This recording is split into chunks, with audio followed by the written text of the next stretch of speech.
tipping that above dinner is going to come. Thank you very much. All right, thank you. Mr. Getter is going to speak about the fee increase. Nice that you get a line of introduction. Greetings. I think I know everybody around the table here. I'd like to speak real quickly. For the first time, I'm limited to 3 minutes. Quickly on the tier 2 fee increase proposal, I'd like to state that I'm very much in favor of the fee increase and discussion to support the composting facilities that are being planned. I support only tier 2 fee increase. I don't support tier 1 because I feel that if you raise the in-district fee, it will encounter opposition in the ratification process. I think some of the communities will oppose raising fees internally. Tier 2 is fairly safe. It's out of district fee increase. I support a $2 increase over the current fee increase. It will generate approximately $2.52 million annually. And the composting facilities that you're going to be discussing a little bit later, we're talking infrastructure development of around $7 million. The fee increase is necessary to help build the funds for that infrastructure, but also I support the finance after the infrastructure is paid for, the $7 million or whatever is supported through this fee increase. I also support this fee increase for financial support to municipalities and townships for the organic collection startup expenses. There's startup expenses that are required in order to feed the material into the new composting facility. And I believe this fee increase would be supportive of that. In conclusion, I think the important issues here are twofold. One, raising the fee on the tier 2 might limit the amount of out-of-county waste. 53% of the waste coming into local landfills in the county are from out of district. And a fee increase might just simmer that down a little bit and reduce that waste flow a little bit. Still, much of it will still continue to go through, and therefore the main purpose of my proposal here is to pay for the infrastructure of the composting facility and any municipal and township expenses to feed that facility. And I do have a handout to pass out to everybody. And I welcome any questions. That's the conclusion of my remarks there.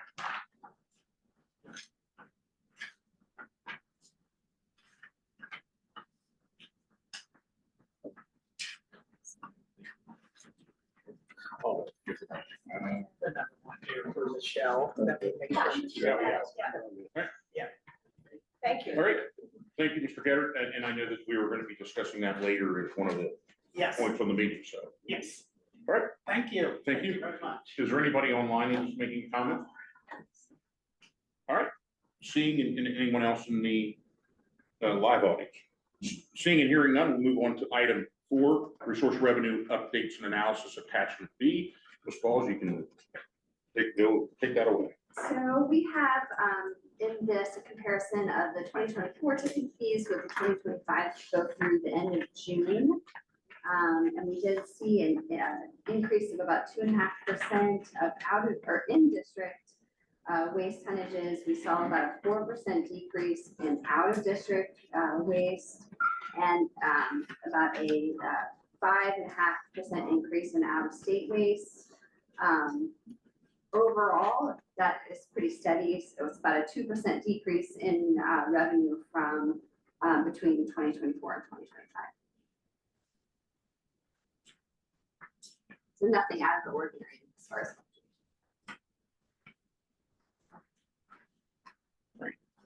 Any questions, comments, concerns?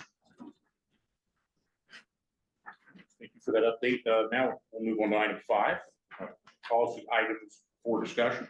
And we have item A, future of organics processing and waste reduction programs, which can be found in attachment C. and a lot of this will be in a PowerPoint.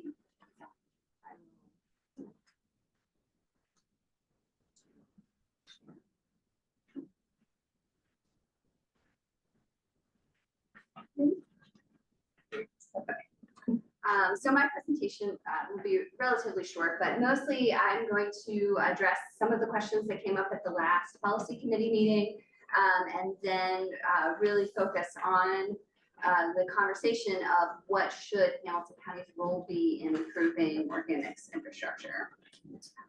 So the first question that came up at the last meeting was, can a solid waste district raise out-of-district fees independent from in-district and out-of-state fees? So as a reminder, we have a 1-2-1 fee structure, $1 for in-district, $2 for out-of-district, $1 for out-of-state. And I'm glad Sue brought up this question because I did not know. I've always been told that you could not raise, you had to raise them all simultaneously. You could not just raise out-of-district. But I consulted with Ohio EPA and the Hamilton County Prosecutor's Office just to make sure. They both agreed that there's nothing in the fee section that requires you to raise in-district and out-of-state when you raise out-of-district fees. So you can raise them independently. So currently those fees are $2 a ton. There is a $4 per ton ceiling on that fee. And in 2024, Hamilton County landfills accepted about 1.2 million tons of out-of-district waste. And out of district and out of state are not the same. They're not the same thing. So out of district would still be within the state of Ohio. Out of state would be anything out of state. And there originally, when solid waste district fees were structured, out of state was higher than the other two. And then there were lawsuits saying that because of interstate commerce law, you cannot charge out of state people more than you charge yourselves. So that's how they came to the 1-2-1. And coincidentally, that is when they got rid of the requirement to keep that same fee structure where everything is. So I don't think solid waste districts know that. Okay. They got rid of that when they changed that. So that is the first question. Second question was about a deeper dive into our 8 months operating requirement, and then kind of our revenue and whether we are going to dip below the 8 months operating requirement for our carryover balance before we hit our new plan year, which will be in 2030. So Allie, Ashley, and I met several times actually to kind of go over that 8 months operating policy and think about what costs are in that. So historically, we've always just taken our operating costs or total expenses and taken 8 months of that, right? And that is the 8 months operating.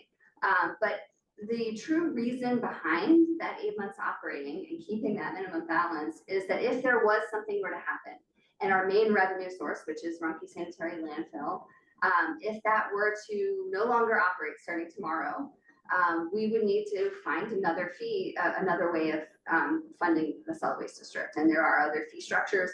It would take about 8 months for us to go from that to creating it and getting it ratified and getting that fee structure in place. So that was the idea. And so should something like that, happen, we would not operate as normal, right? There were a lot of things that we would stop doing. And so what we did was look at what things could we not stop doing that we would have to keep because we have a contract, or just be not good policy to get rid of our inspections of solid waste facilities, that kind of thing. So we looked at for the 8 months keeping personnel. We would need personnel to get the fee passed, administrative costs, our yard trimmings drop-off program will be very difficult to stop way through the year. So keeping the health department contracts with the city of Cincinnati and Hamilton County Public Health, keeping the sheriff contract, and then we have to pay indirect costs to Hamilton County, which includes costs for like HR and prosecutor's office, all of those kinds of costs. So we have to pay that in once a year. So it would basically be minimum operations. We would put everything else on hold. So we would not be doing grants or our House of Hazardous Products events for that 8 months. Everything would be on hold, and we would just go into kind of emergency mode and get that. So if we look at that, it's about 1.7 million. And what's nice about that is that in the past, say we want to spend down the carryover and the policy committee goes, okay, we're going to have this $500,000 impact grant.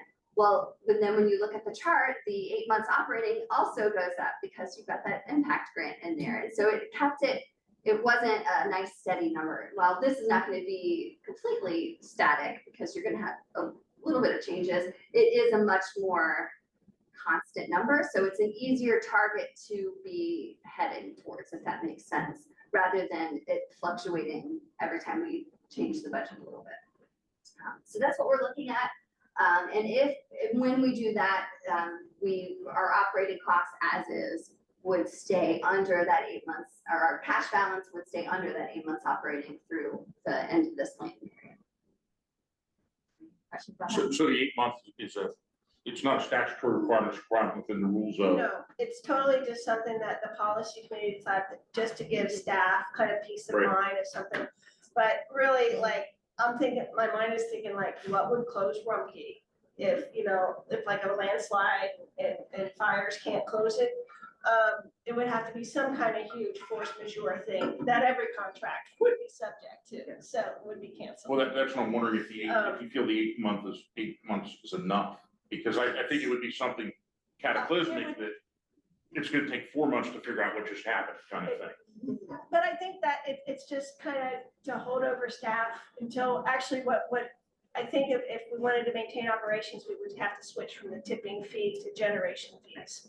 Or we would be, out of business, sort of like Warren County, on a shoestring budget with all the other counties in the state who don't have landfills, who have very small budgets. So my overall question is, you feel comfortable with 8 months, or to be more? I do. 8 months would be enough time for us to change to a generation fee. Yeah. Okay. Right, so And so anyway, just to that point, and it's just a policy, it's not required, and it can be tapped into at any time. 4 members of this committee decide when to tap into that carryover. So the next question was more of a deeper dive into what we're spending funds on. So this is a look at our 2025 budgeted items, both our largest costs and both by the actual cost and then the percentage of the budget. So you can see our largest costs: personnel, residential recycling incentive grant, health department funding, administrative costs, which is all of that, the other costs related to running an office. Our yard trimmings drop-off program and household hazardous waste collections are all, over 300,000 each. You can imagine that when we add, the $500,000 grant, that does change the pie chart. But this is without a $500,000 grant, which we did not have budgeted in 2025 budget. And then the other question came up, what would we change about that to have a balanced budget? So the good news is we're pretty close. So when we look at what we're spending, our average is we spend about 92% of what we budget. And the reason for that is not just that we're not interested in spending the funds. We have to budget, for example, with our yard trimmings drop off, if we give our sites the maximum tonnage, like they can collect this max tons, we have to budget for them if they happen to collect that, but they don't usually collect that much. We have to budget for buying certain things for the sheriff. So there's a lot of funds that we budget for that are likely not going to be spent. So we consider if revenue equals to about 92% of the funds budgeted, that is going to be we're going to spend very close to what we're bringing in. So a few things that we cut, and actually for the 2026 we submitted, which is submitted tentatively to submitted to downtown. We can still at this point make changes.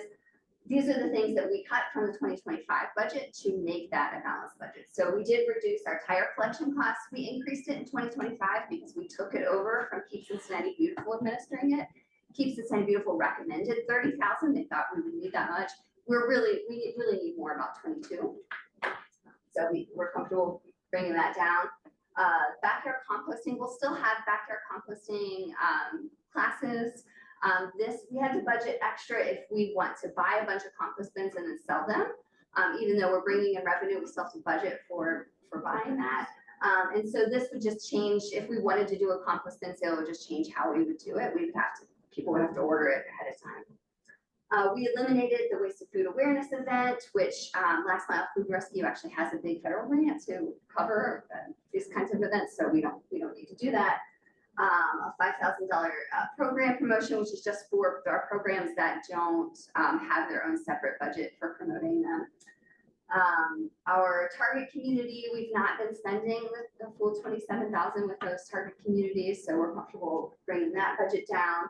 And then outreach supplies is a little tweak. The only one that gives me a little bit of heartburn is the waste reduction innovation grant. The reason being, we have 200,000 budgeted for that, and we have almost spent it for 2025, and it's just August. So we're going to have quite a few months at the end of this year where we are going to have to tell people wait until next year. And then if we only have $100,000 budgeted for that, Already have all the requests. So actually, that's the next budget item, is to talk about that and intentionally decide, okay, should we spend carryover funds and add to that budget? So that'll be the next discussion item, but just a little preview of that. So I want to step back a little bit from the questions. There were still a couple that we can talk about, but I wanted to look at the spectrum of what Hamilton County's role can be in building organics processing capacity. And when I think about this, I think about it, this was the best my sad graphic abilities can do, but use your imagination. So at one end of the spectrum, you have the most control, right? If Hamilton County were to say, we're going to take Hamilton County land, we're going to build a composting facility, Hamilton County is going to operate it, or we're going to contract out that operation, that is going to be the most control that we can have over a facility.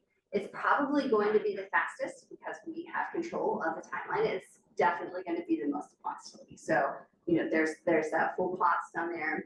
So that's one end of the spectrum. The other end would be for us to say we want private development to happen. We're going to support that. So we could do grants, or we could do supporting it with offering assistance in site design or in other ways. And so there's a spectrum, and where in this spectrum is Hamilton County's role? And don't cringe when you see this next one, it's a little cluttered, but I'm going to go through them. So I threw up some of the ideas that have come out in the discussions and in the organic study of some ideas of ways that we could build more organics processing capacity. So you have there on the far left, you have putting out a request for proposals for a public-private partnership for a composting facility. We use Hamilton County land to do that. Then the next would be looking for municipal partners. So we actually have several leads on municipalities, both in and outside of Hamilton County, that have land that might be interested in partnering with us. So then Hamilton County pays for the construction and operation of that site. And moving on, this wouldn't necessarily build the capacity, but we've heard a lot about food scrap drop-offs and the need for communities to have food scrap drop-offs. So one thing that Hamilton County could decide to do is we're going to manage food scrap drop-offs, and not that we're going to collect the food scraps, but we're going to partner with communities and say, okay, we're going to pay the $6,000 a year it is to have this site, in Elmwood Place, and we're going to, make it nice, and we're going to contract for that collection. So that would be a little bit more towards the more control of it. We could try to initiate a public-private partnership by saying, okay, we are comfortable with investing blank amount of funds, $1 million or whatever that amount is, right? And we put out an RFP or RFI and say, we've got $1 million. What's your best proposal for partnering with us? That is an idea that's thrown out there. Another would be that we could partner with farms and subsidize the construction of compost, or the improvement of their existing composting operations. I like partnering with farms because they value the finished compost and they have a use for that finished compost. They also have equipment and they already, don't mind getting dirty in their jobs. So, they would be good partners in this, but we would likely need to help cover those costs, at least the costs of designing the facilities, but also probably constructing them. We could partner with communities or private operators and just pay for the site design and have a little bit more control over what kind of operation that they have. We could set up mini compost demonstration sites. The idea there is, right now, there's really no place that people locally can go and actually see what these composting operations look like, what they smell like, what really goes into them, what does it look like to be operating them. So if we had a few little ones that were good demonstrations of aerated static piles or in vessel, that might encourage more private development. We've seen this in Dayton has some great in vessel composters, and it is spreading in vessel composting. More towards the less control, we could offer a large grant for composting infrastructure. We could also offer a community food scrap drop-off grant, which is what Franklin County does. They have a specific grant branded for food scrap drop-offs. I know we have the innovation grant now, but this is kind of a pre-written application. So it's easier for a community to apply for. And it's just, if there's a predetermined, okay, they have to give 10% of the cost or whatever, and then that is covered and it's already designed. It's not something that they have to spend a lot of time thinking about. So those are some ideas, and we can come back to this, but that is the kind of the main, I think, direction that staff needs is where in that spectrum do we want to be. We have some ideas on next steps of that we could do even without raising fees, or whichever way we decide that we could start working with farmers tomorrow and try to build those relationships more. We already have a very possible aerated static pile demonstration site at the Camp Washington farm that's on Board of County Commissioner owned land. So we could make that site nice and help improve that to where it would be a good demonstration site. That would be about $200,000. We could partner with communities. We have, like I said, there's some good potential. We could also do more extensive search of Hamilton County owned property. There are 9 communities who operate composting sites. One of them operates a composting site that's on Board of County Commissioner land. So I think that there's more partnerships that could be done there. And we could create a grant program just like Franklin County does that would help communities build that food scrap drop off. So that is the main question. Questions, or if you just want to take it away? Start our discussion. Well, so my first kind of thought is, does it have to be sort of all or nothing for any one of those specific options? Because could we do kind of a variety of things, like the farm? So that might be a short-term thing that we could do quicker, like do some of those, but then have maybe a longer-term plan for some of the bigger, like the public-private partnership. Yeah, because like my thought is, we want to do it in the most economical and sustainable way. But we don't know what that is until we get it to do it. Yeah. So I think we do know that the biggest barrier, or at least composters have told me over the last 2 decades, is identifying the land. So I would want to give you the capacity to go out and buy the land, but if somebody donated land instead, that'd be fine. Even though we directed you to go buy it, if you found it cheaper, I would want you to get it cheaper. Does that make sense? So we don't want to direct you to do something that would be not economical or sustainable, but get the land in the cheapest way you can. Then how do we operate it? And we need a public-private partnership. So what strategy, I think issuing an RFP and finding out what different types of partners would come forward. That needs to be done. And then, once we see that what those proposals are, then we can direct. But to say we have to direct you right now, which path, even though we might need to wiggle a bit, so how do we?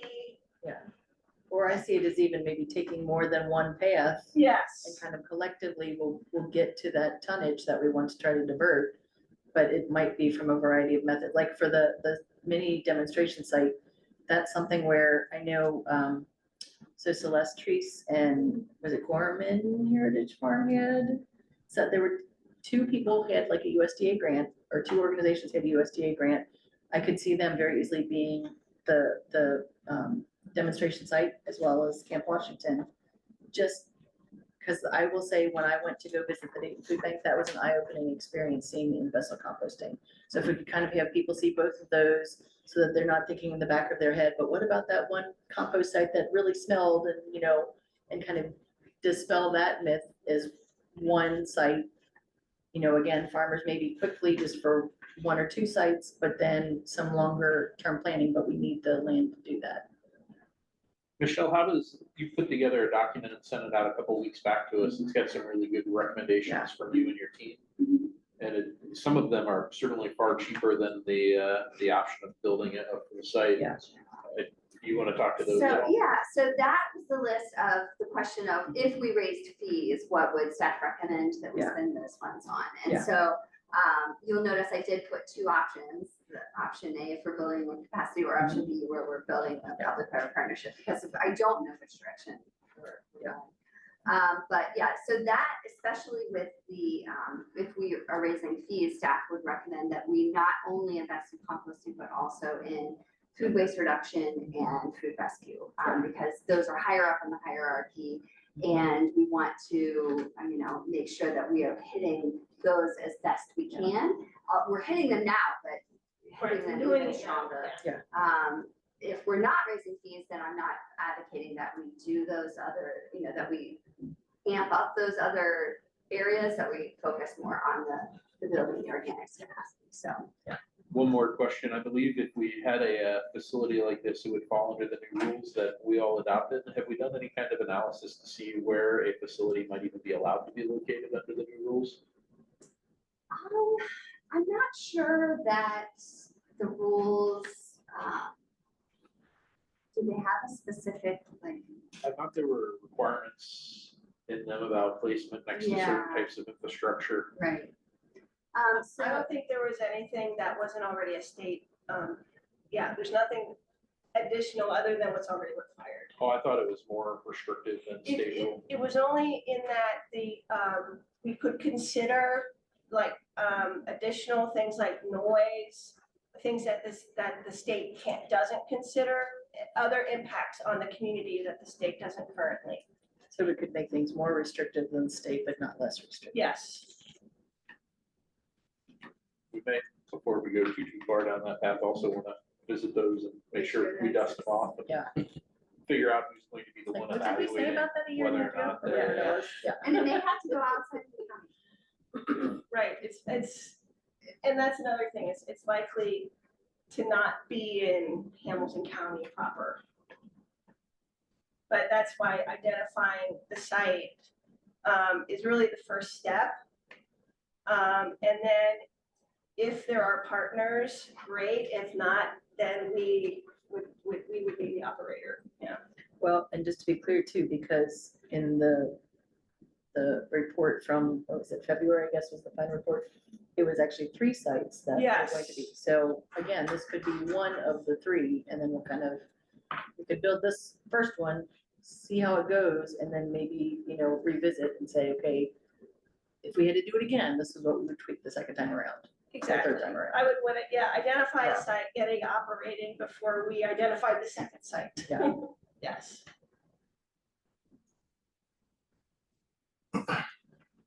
Yeah, so I mean, if we're talking about raising the fees just for the purposes of organics thing, I'm less comfortable with that. I like the idea of if we're gonna raise the fees for it, kind of having like a tier to go after food or waste reduction, Yeah. stuff like that. I also think Camp Washington is a good demonstration spot, so considering you said you've been looking for land for 20 years, Yeah, I'm just, I don't know, I guess it's my fiscally conservative brain telling me, like, why would we? Reinvent the wheel. Yeah. it's not big enough. It would be for a small mini demo, Yeah. which I support over other grants. Actually, I would want to subsidize the development of that alongside, but doing both, riding both horses, so to speak. Yeah. Because there is a lot to be learned from that mini demonstration site in the operation of the larger one that would, be, if we approved it today, it's still not opening for 5 years. How big is the Camp Washington site? It's 2 acres for the Okay. whole site, but Okay, the so composting is yeah, because under they 500. got the return, okay. Yeah, so it would be a tiny little. Have they put together like what their thoughts and Yeah, costs yeah. are for? So 200,000. So we included them in our Swiffer grant application back in December, Yeah. which is unlikely that we'll get that. That's just what, yeah. So that 200 to Camp Washington only happens if we get the grant or we raise the fees, right? No, we could use carryover funds to spend it. And That feels to me like a good starting point, to put infrastructure for resources in that spot.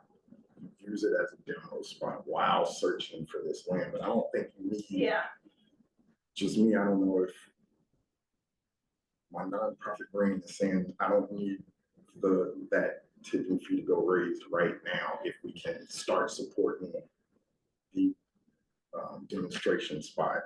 But I would be worried that if we found the perfect spot finally, that we wouldn't have the funding to pay for it. How long does it take to get a vote out? well, the fees, like if we were How to long does that make take? if we make a resolution today, it still needs to go out to the community for support. There still needs to be a public hearing, and then there still needs to be a vote. So it's probably gonna be like November, it would probably be January. sorry, Sue, I Yeah, just. there is. Ta-da.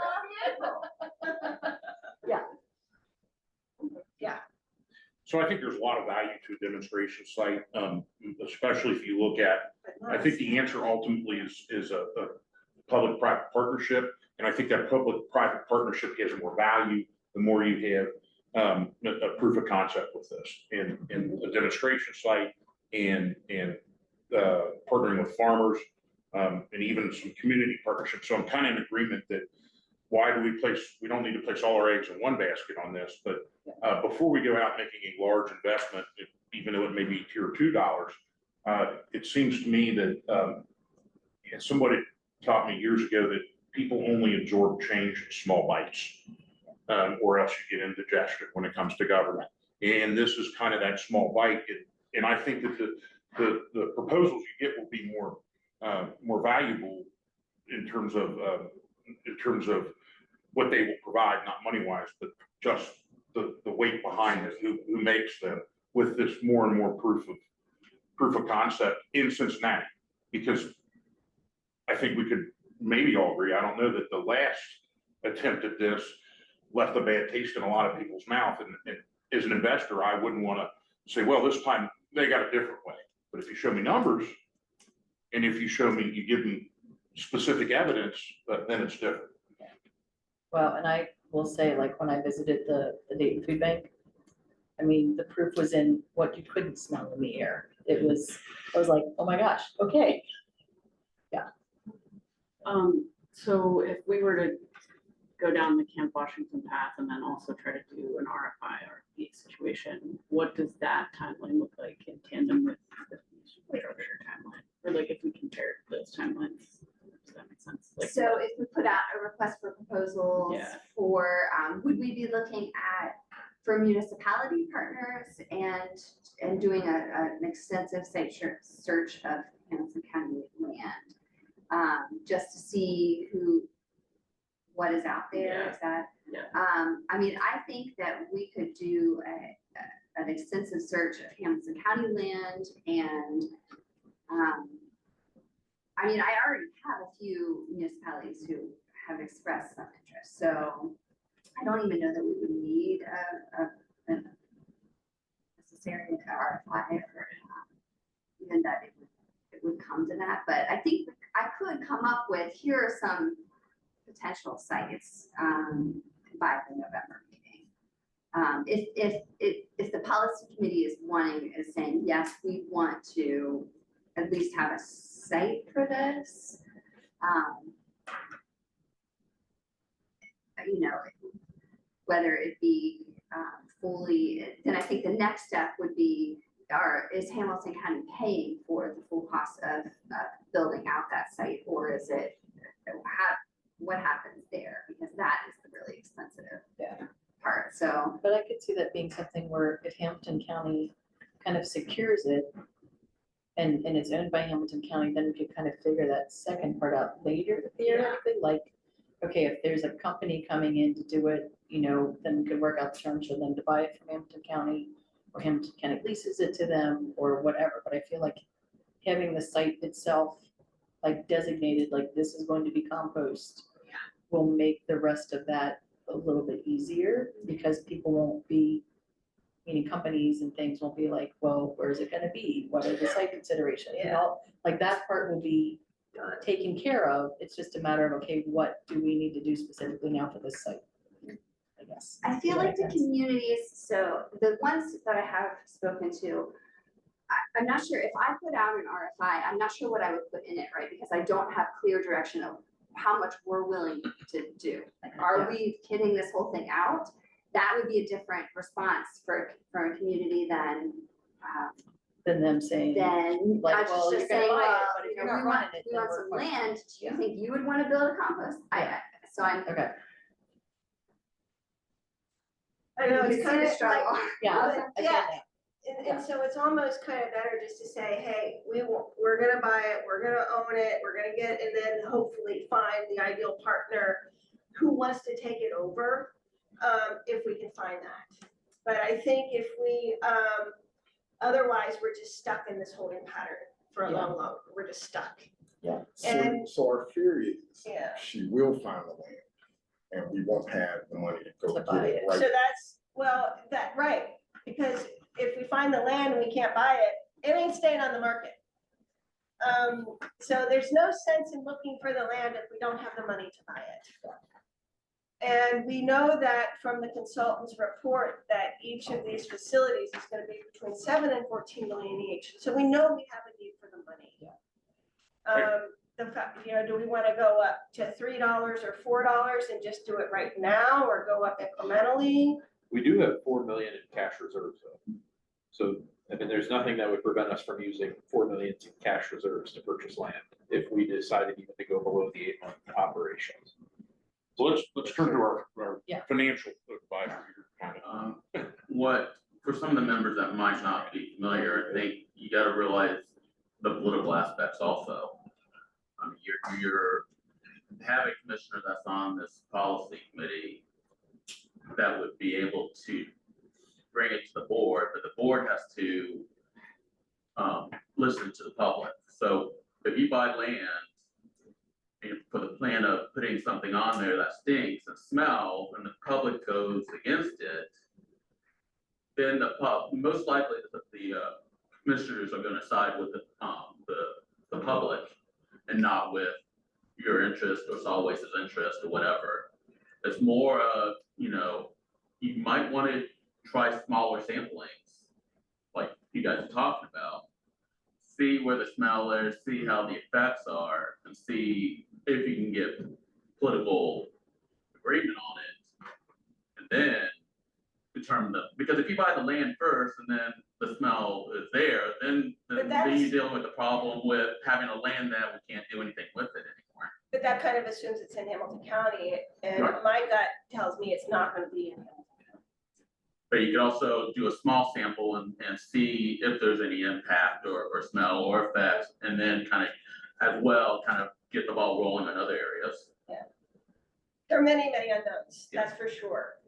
But I But just don't want you guys to forget about the political aspects of this whole Yeah. thing. Michelle, at the last meeting, there was a little bit of discussion about, do the jurisdictions even have an appetite to approve a plan such as this? Any feedback from any jurisdictions as you're out? I actually have talked to a few about land that they have that they might be interested in with their yard trimmings, composting. So we did not do like, I thought about doing like a survey saying, hey, if we put out, a fee increase, would you vote on it? Yeah. I think that the difficult part of that is it's not my contacts who are voting on it, it's the political, the elected bodies of each. and they local don't know what jurisdiction, the so. political body will do. I will say, I think Bob Getter was right in saying that if you increase out of district fees, that's More appealing? would be much easier for people to vote on. Any other comments? What action do you need from us? I think directions on what steps you would like, for staff to take in the next months before the next meeting. If you, want us to create a program that would partner with farmers and if you want us to pursue the, at least the area static pile demonstration site or additional, in-vessel composting site, do you want us to create a grant program that's just for food scrap drop-offs? I mean, those are things that we can do without a fee increase right now. So if you want us to do an extensive search of Hamilton County owned or possibly municipal partner sites, we can do that. I don't know that we could do a search of land for sale that would be applicable, right? But we could do ones that maybe the county already. I'm not sure. So I'm not sure if we're gonna, if I hear what Sue is saying, but I haven't heard anybody else say, yes, we definitely want to do that. We want to own and operate a facility and buy this land and do this now. I haven't heard anyone else say that, so. Or haven't heard anyone Well, I say, would don't. own and operate it if we can't find another partner to do it, yes. So do we have any idea the route that other jurisdictions have taken with this? What steps they took to get? So Franklin County is doing more of the encouraging communities. So they're doing like the food scrap drop off grant. So we know that most counties are not, I mean, there's been a few that operate facilities, but Hamilton County hasn't operated a landfill. So usually when it's the case is they operate a landfill and now they're adding. Montgomery County, Columbus? Montgomery County has a similar grant program. They actually funded the in-vessel composters at University of Dayton, and the Dayton Food Bank helped with that, and Ohio EPA also helped with that. So, so I will say there is a Ohio EPA grant that's going to be announced in October. So if we wanted to apply for an in-vessel demonstration site, this would be a good timing for us to do that, to find somebody and apply for it, so it would kind of leverage our funds so I would say that would be a good direction if you want us to move forward with that, because that would be, we'd have to get that together before the next meeting. We couldn't wait till the next meeting. Is Camp Washington big enough to do the ASP and the investment? Okay. Because I believe Celeste said that they were leaning toward investment. They do have it. So we're working with Celeste on our USDA grant. And she has investment in her as part of her process. So could we say that we would designate Camp Washington as the aerated static bio site? And could you come up with the more details, I guess, on what that would look like for that? And then what would it look like for Celeste's in-vessel, so we can kind of at least have those two pieces maybe put together? So I will say the Camp Washington site, the reason that I'm calling that one out is that it's on Board of County Commissioner owned land. Yeah. So we can visit it. Okay. I said we can visit it whenever we want, what I mean? It's owned by the commissioner. So Okay. Celeste does not have a site yet for her. Yeah, I know, 'cause she So, was still looking. so yes, it would be great if we had that, but I would not want to rely just on that, because I also think her and Vessel's gonna be a little bit smaller Yeah. capacity than. Yeah. Than like what you saw at the date. Yeah. But hopefully, because is she working with you on the site?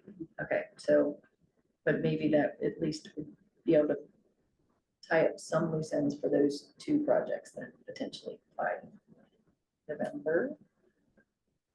Not sure what you're asking. Oh, so so if you're working with Celeste to find the site, if that could be found by November, and if we could know more what it would look like to have the area that's static pile at Camp Washington in November, that would at least be kind of two of the avenues that we could pursue. We have the cost I mean, we already know what it would look like. Okay. Chris has it planned out, he's ready to go, except he is Okay. on paternity leave right now, but Okay. he'll be ready to go when he gets back. Okay, We could do that now with yeah. carryover funds. Okay. Really. Yeah, to me, that feels like an obvious thing. that we But I could would wanna discuss in do the meeting. both at the same time, because like my experience, like even with the city doing our biochar facility. Yeah. Yeah. We're still another year out. I Yeah. mean, like it Oh, yeah, is, but- it's, well, and I even didn't- if we. and I didn't mean that would be it, Yeah. it's just like, can we at least So agree that it's- that's what we're doing for Yeah, that part and then. move- Yes, because I think the demo will help, but it's not going to inform a larger scale project to the extent that it would make or break it. Yeah. The little one is just more about community support. Yeah. Not about, they're not gonna learn, they're gonna learn, maybe like, if they learn a little one, maybe that might be the way to form a partner in the future. Who would be more comfortable with it, Yeah. that might be a way to develop the new partnership, that'd be great, but again, at the same time, we have to move forward with increasing our fee, getting that land and starting the larger facilities, One of the three, so that we yeah. can deal with our current organic stream. Yeah. Michelle, are your recommended next steps spending time on these 4 areas? Yeah, I think that if the committee could vote to, if we set aside 200,000 for the area static pile and then vote for us to move forward with an in-vessel, finding a partner and applying for a high EPA grant, we don't have to spend, we probably wouldn't spend that funds right away like we would the area static pile site. I think that would cover the mini demonstration site, and then we could start working on, I mean, not start, we already have some good leads on, and we can talk about sites and what that would look like as far as What- at the November. What's your sense of, you said there's a couple municipalities that have, that you've had some brief conversations with, like, I guess when I think about that, that to me means that it's unlikely that we would need to purchase that land. So I guess that's why I haven't been like, yes, let's It's buy okay. something and then go. Well, no, forward. like the thing is that, if she can get it cheaper or Yeah. free, that would be perfect. But we would then have the money for the second site then, or the Yeah. third site. It feels Well, more even just likely getting that like, the land's one thing, all of the equipment, the people to operate it, Yes, all of the feels more likely construction is a we whole would other end up story. using any fee increase money to just help invest in getting it up and running. Right. Yeah, because That's there's where gonna we're at. be, yeah, it's like if the land's taken care of, there's still plenty of other things that need to be paid for. Yes. It feels like it'll be a municipality partnership with then a private operator with us helping invest in getting it going. So, like with the additional funds, we could say maybe we want 70% to go to the infrastructure, building, developing partnership for the recommended static area pile systems. 30% could go towards the reduction. But also, to Bob's point, we also need to have a percentage that would go to the communities so that they can collect or to the businesses, so that they can collect the organics and get it to our Yeah. facility. I think that's important. I don't, Yeah. to me, it feels obvious to try for an out of district increase. Yeah. Because The tier 2. it's been so long, Yeah. it's never happened, and it's gonna get used, and I don't know, maybe I'm just a Well, young so climate I agree with the out of anxiety district, but I kind of person. feel like the in district and the out of state also need to have a little skin in the game. What's the one phrase, charity starts at home? So kind of taking it on that too, is like if we want to reduce waste, then the people who live here where the landfill is need to maybe pay a little bit too. So actually I have a proposal where it would be from $1 to 100 or $1.50 per ton for in district and out of state. And then it would go to $3.50 for tier 2. And we would still get to basically the 2.5 million more revenue. I recommend supporting Michelle's recommendation. So I think we have two discussions going on here, and I think we have the recommendation for the 200,000 for the ASP and the in-vessel through the Ohio EPA grant. And then we have the second discussion about the fee increase. Yeah. With regard to the first discussion, I think that we need to provide specific guidance with or without part 2. Yeah. With part 2, my concern in not having Commissioner Driehaus here is that she understands the playing field in the 40,000 feet view up importance of this and how other communities interact. If you recall, I guess it was about a year ago, I tried to, Ms. Magnus and I tried to raise the out of district and give them back to the community. So it's not that I'm opposed to such a thing. I just think that that's something that we need to have a wider discussion on, especially when we have Commissioner Driehaus here. Who knows what probably has an idea, what her two colleagues think about it. And if it's DOA, I don't want to spin everything towards that. So you want to add this increase to the November? Yeah, I'm more comfortable with it, but let's deal with, I think we should deal with it as two questions. Yeah. Because they're two separate. Let's deal with the $200,000 ASP Invest Ohio EPA grant is direction for you. And maybe we'll have if somebody wants to offer a motion on that, and then we'll vote on that. And then let's dispose of that and then move on to the tier 1, tier 2, tier 3, whatever people have. Or do you want to make your motion across the board? And then we could, and if that don't go, we get to make the motion for tier 2 only. That's fine, but again, like one thing at a time. Yes. So, Yeah. motion to support Michelle's recommendations. So the motion by Mr. Peoples to support the recommendation for the $200,000 ASP support to Camp Washington and assistance with the Ohio EPA grant for in-vessel. And I'll Yeah. second All that. right, we have a motion and a second. All those in favor of that motion, signify by saying aye. Aye. Any opposed?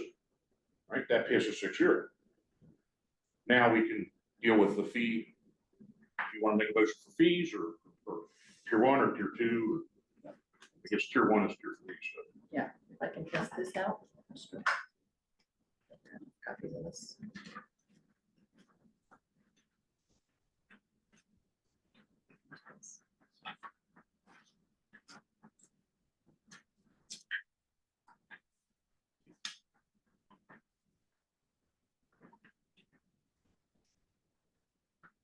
So I tried to kind of boil down sort of my thinking on raising all 3 tiers. One of the biggest things is that there's not been a tipping fee increase across the board for any of these tiers since they were adopted in the 1980s. And then I just tried to kind of figure out, okay, what would it cost, say, a family of 4 per year more? The estimate is that each person creates about 4.5 pounds of trash per day. That's about 1,650 pounds per year for one person. A family of 4 would then create about, sorry, I just realized typo, 6,570 pounds of trash a year, which is 3.2 tons. At the current rates, they're paying $3.30 a year if they're in district or out of state, and then $6.60 a year if they're out of district. This does not count any of the other kind of fees, that Rumpke or any other organization would tack on for fuel and anything like that. This is just the Hampton County part. At the proposed rates, kind of in the yellow on the page, they would pay about $4.95 a year if in district or out of, was raised, and out of state was raised to $1.50 per ton, and then it'd be paying about $11.50 a year if the out of district was raised to $3.50. You can kind of see the sort of the math there. And again, really, my thinking on this is I feel like if we want to minimize what's going into the landfill in our county, we can't just put it on the shoulders of people who are out of the district. We have to take some ownership of that too. And kind of to me too, passing it off to all of them is sort of, no taxation without representation in a way. I know they have the option of going to somebody else if they want, to pay less, but I feel like this was maybe a little more equitable than putting everything on the backs of just out of district. I don't know. But I My would thoughts. suggest that, with all due respect, that it's more equitable because they don't have to store it. They're And not the that's- host. Yeah, I think we already They're not have a lot of selling skin in the game as I drive down Colerain Avenue Well, every yeah. day.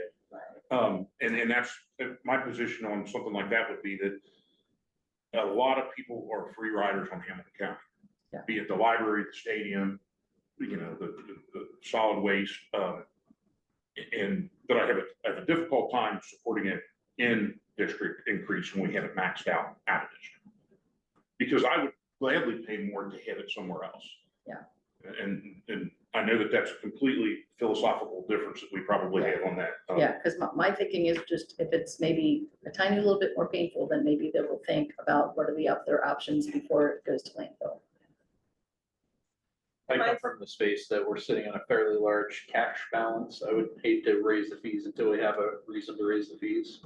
I feel like that's not a super wise choice. I feel like we do need to raise the fees, but we could do it in stages where at this point, in order to get the first system funded entirely, we do need to raise the fees, because or why haven't we already done it? But I do think that we could raise the tier 2 fees this year, and then for the second or third one that is recommended and needed, we're probably gonna have to go back. You're talking about the second and third. And then, compost and sites. yeah, the second and third compost site.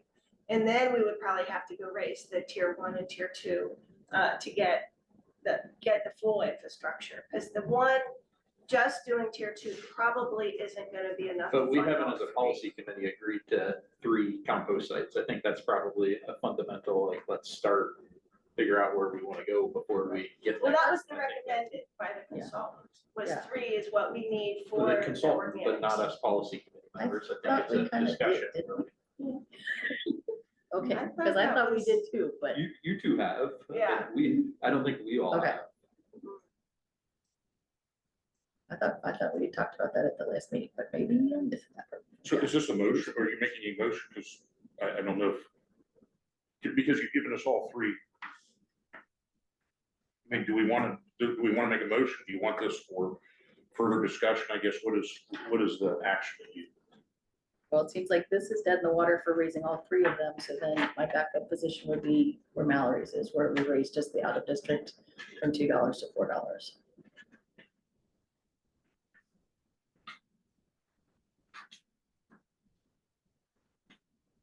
I will say if it's an official motion, I have a resolution, has to be an official resolution, and I have to do a roll call. Yeah, okay. So, is that a motion? So, Or are you gonna make a motion? I mean, I- yeah, I could. Yes. Like, everyone do it. I think, yeah. I think that is Yeah. any kind of motion. So you're gonna motion, let me be sure that's correct, raise out of district tier 2 fees from $2 to, what did you say, $4? $4. $4. All right, so, And the Mr. funds- Gracie has a motion as a second. I can second. Is there any more discussion I about? I would like to make sure that the additional funds raised, that at least 50% is reserved for the infrastructure of the aerotic stack pile and acquiring the land for the, for the location, wherever that may be, and for the operation and construction of that facility. So I think that as this moves along to a vote, that at least my view, a no vote doesn't mean, no, I'm not interested in it. A no vote means, I think, at least for me, I don't know that we're ready, that we have siting issues and again, I have some concern with Commissioner Dreehouse not being here because I think she understands her colleagues more than, I don't know where they are on this. And that to me is, I don't want to give something that's bound to fail. But am I correct in assuming that if we make the resolution and vote on it today, then we get the public We have a was it public feedback hearing, hearing, And then kind of we take that public feedback and then make an official And then we recommendation. potentially make changes at that Commissioners. point, and then. Okay. Yeah. So from my point of view, I'd rather make the resolution today and at least get the ball rolling to get it going. Would that help you have some of the conversations with the other municipalities to say like, we're trying to do this and we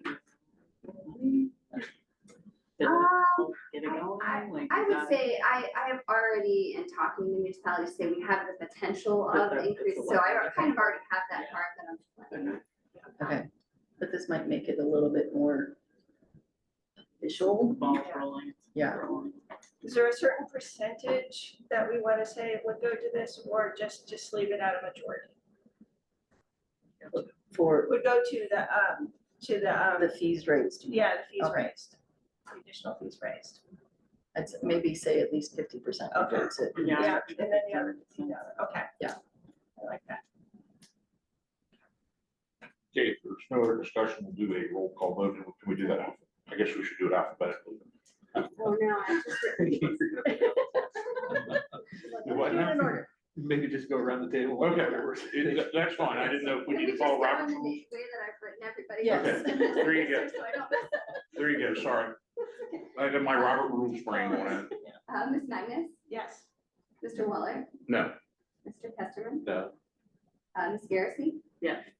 Mr. Peebles, No, Ms. McSwicken. Yes. That's 3 yeses and 3 nos. And you need 4 yeses. okay, so functionally, this can be brought up again the next meeting. In November. Yeah, which I think is a significant, I think that's significant. Quick question, what happens if we tie? Then it's just an automatic It no? has to be, Yeah. Okay. Has to be. it shouldn't, be. There's 7 people on the committee. so I ain't it got should- it. You somebody's not. All right, and again, thank you for all your hard work on this. Again, that's something that Ms. Magnus and I tried to get through one other time, so it's not that I'm philosophically against it, it's just that I think that there's some questions that remain. All right, next item, we're on the informational item 6A, right? We're on the 2026 budget. 2026 budget, okay. Yes, so this is attachment D. Like I said earlier, we have a budget that we submitted to downtown. We can make alterations to it. And this it looks very similar to what you saw up there for the 2025. I have put some modifications of what we have changed from our solid waste plan. So the nice thing about putting these budgets together is we already have the budget that we have to do with the solid waste plan, so it's just making minor modifications. And so the big differences would be additional for household hazardous products, it's just more expensive across the country. That's more expensive than it was a few years ago, like everything else. We have an increase in health department costs. We have an increase for the Archer drop-off costs that did go out to bid earlier this year, so we started a new contract. And we have an increase in the environmental enforcement deputy costs because we do need to purchase a new vehicle in 2026. So those are the big costs. I did only put 100,000 for the waste reduction innovation grant. And so you'll see in the manager's memo that staff recommendation is to intentionally decide we're going to use 100,000 in carryover to add to that grant program. Otherwise, it will be $100,000 next year. Make a motion to use 100, okay. I make a motion to use $100,000 from the carryover to add to the grants. Is there a second? I'll second. So we have a motion and a second, discussion?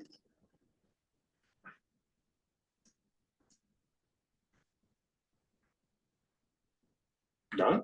All right, I'll call the vote. All those in favor of increasing the innovation grant number from 100,000 of budget to 200,000, please signify by saying aye. Aye. Any opposed? Okay, so 6-0. I want to go back to a number that you put up. It's not actually not this, it's the underserved communities part of the budget. The target community. Target communities, yeah, which, I mean, this has always kind of been a pet thing of mine. I don't know what the answer is, but I sense there's a lot of communities that just can't get into this because of financial reasons or because they've been underrepresented or something like that. And I guess, you know, we have to make a balanced budget. But this is something I would like to kind of focus on in the future. I mean, I know, gosh, every day to work, I get. You know, and I agree with you, but typically in these other communities, they're just lacking in resources. And they really, it's not that they don't want to do it, they just can't afford it. Right. And so us sending somebody there to try to convince them to pay for it doesn't work. Right, well, no, If we just paid for it, most of them would do it. But we would have to, you know, if we paid for it with best practice and implemented with them best practices is where, you know, like the project we're working on now in Lincoln Heights. You know, we're trying to get Lincoln Heights multifamily into a grant program that I've been working on. Okay. Our grantor didn't want to add them because of the policy component of the grant that we're working on that would not translate to a different municipality. But we wanted to provide the same thing. So essentially, we're hoping with Lincoln Heights to provide recycling in multifamily for 2 years, provide best practices education to get enough people involved in the program that we can reduce garbage service equivalent to the cost of recycling, so it's sustainable at no additional cost. That would be the goal. Mhm. And so but historically, and when I was working at the solid waste district, we didn't want to pay for those services. We wanted them to pay. But I believe if we had a policy shift and allowed the staff to pay for those services, that we could make some breakthrough in those communities. Good, you know, that's something I want to keep an eye on going forward because I think that's significant. Lincoln Heights is a great place to start. Everybody knows the story of I-75 and the result in Lincoln Heights. It's just, would be something that would never be cited there today, I think, because of the impact. Okay. I just wanted to. And an increase in fund would allow us to increase Right. that tier 2. Yep. We would have that money that we could offer those implementation grants to these communities with that additional money. And that would be something that we could be very specific. Yes. Yeah. You know, like she was saying, it's not a grant to do whatever you want. We have a prescribed method for this to work. Would you like to do this? People want to know. Yeah. I'm facing my 3rd police levy in Colerain in 3 election cycles. Yeah. People want it and they're like, what am I getting? What am I getting? Yeah. In the past, we provided a lot of statistical information when I told them, you're getting 7 more cops for 52 cents a day. Yeah. That was something. They're like, okay. Yeah. So I think it's important to be very specific on that. And I'm glad. So is the city of Cincinnati then gonna?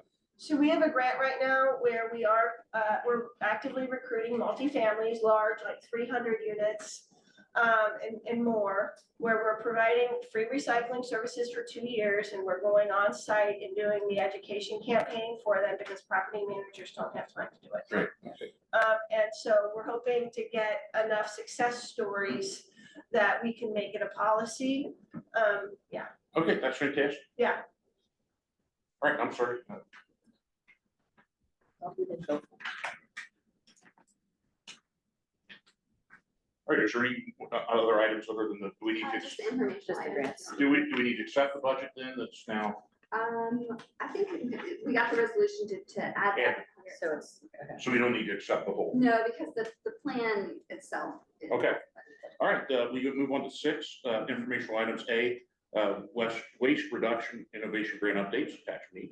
Yeah, so we have 5 grants that have been approved since the last meeting, and they are all over the place as far as the topics. We have some food rescue in there. We have an interesting group turning scrap wood from construction sites into furniture. We have downtown Loveland recycling bins. We have a private event venue that is offering waste stations for recycling and composting. And then we have a group that is taking decommissioned firefighter personal protective equipment that we are legally not allowed to use in the US, and bringing it to mostly Africa, I think also Ukraine, and reusing it. And I don't need to vote on it, it's more Yeah, informational. where is the sugar packing company at? Oh, gosh, do you remember where Sugar Creek is? It's in Dayton. Hamilton County. Oh. Yeah, they've Where been. is Oh, Oh, okay. actually, okay. Because I'm like, I've never heard of that one. There's a Sugar It's a new event. Sugar Creek skiing is in Dayton. Yeah, I think. That's what I was. Yeah, that's what I was thinking too.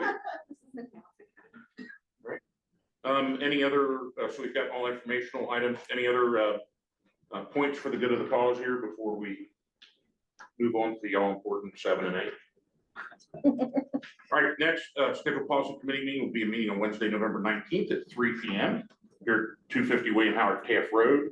Zoom will be available for persons other than the policy committee who would like to attend virtually.